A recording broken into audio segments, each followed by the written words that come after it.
this is JOYCE the Explorer Hk. So for today's video, we are here now at Wong Tai Sin here in Hong Kong. So ayan na guys, ang daming tao.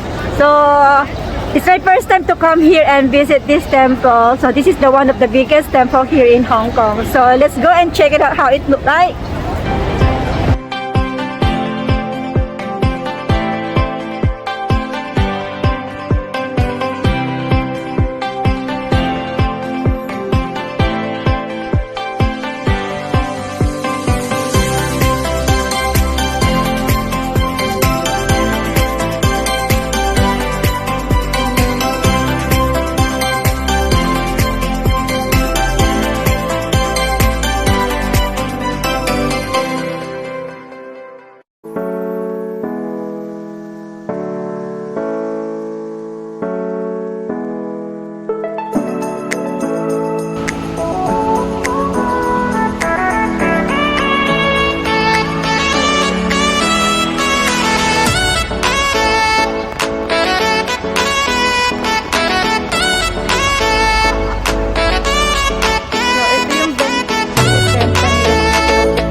Lucky bracelet.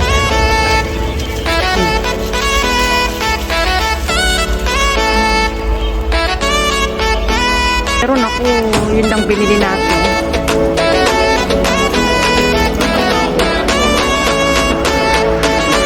May crack pa. So this is the lucky for the lucky money. Yan. Nilalagay sa wallet. And this one.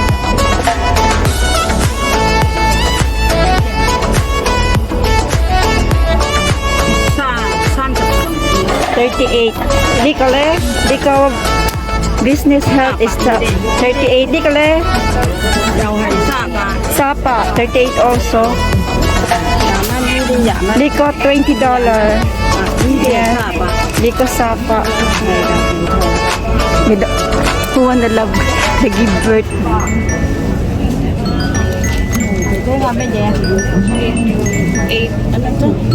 Eight road fortune. Ano?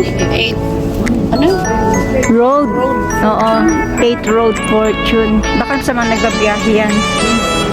Work successful. So ito yung sa work successful. Avoid.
So, doon guys, free yan siya. Free joystick.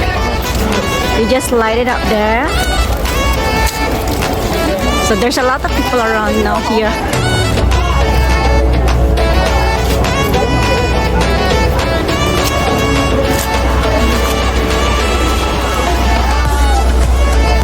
Bless us, guys.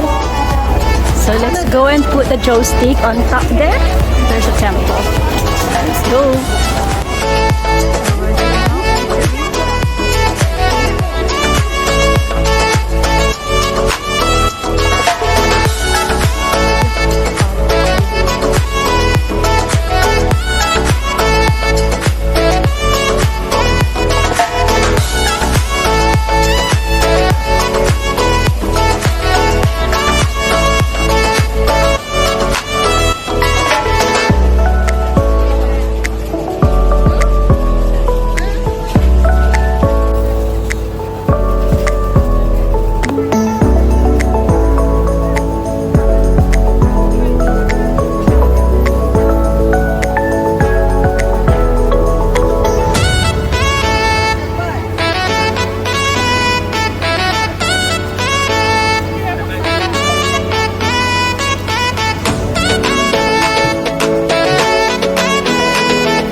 So here's where you can drop your donation.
Confucian Hall. This hall was opened by Mr. Liu Wating, JP, Assistant Director of Education on 9th of September 1982.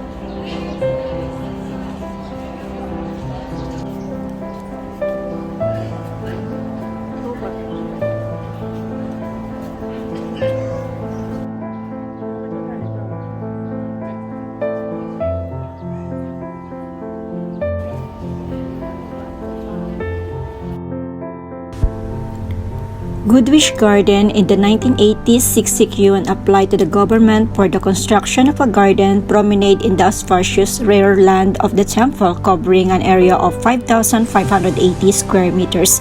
The garden was originally planned and imitate the Beijing Summer Palace, but due to the topographical problems, it was later changed to a high and a low 9-curve path that runs from east to west to reach the Nine Dragons Wall. The project officially started in 1988 and completed to open in 1991.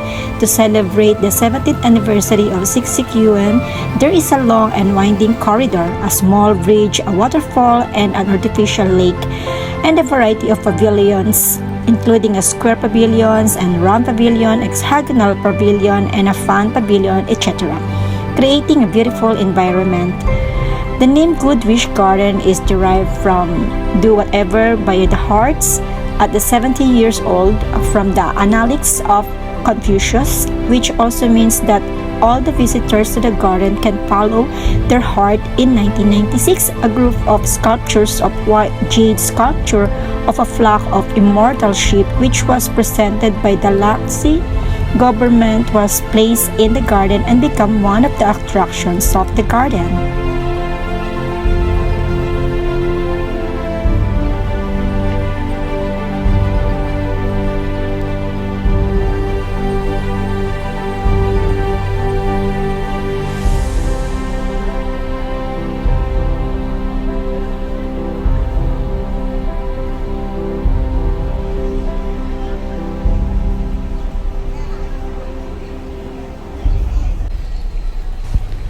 It is quiet and elegant here, and it is very pleasant to walk around here, and it's so good for pictures.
Thanks for watching. I hope you enjoy the video.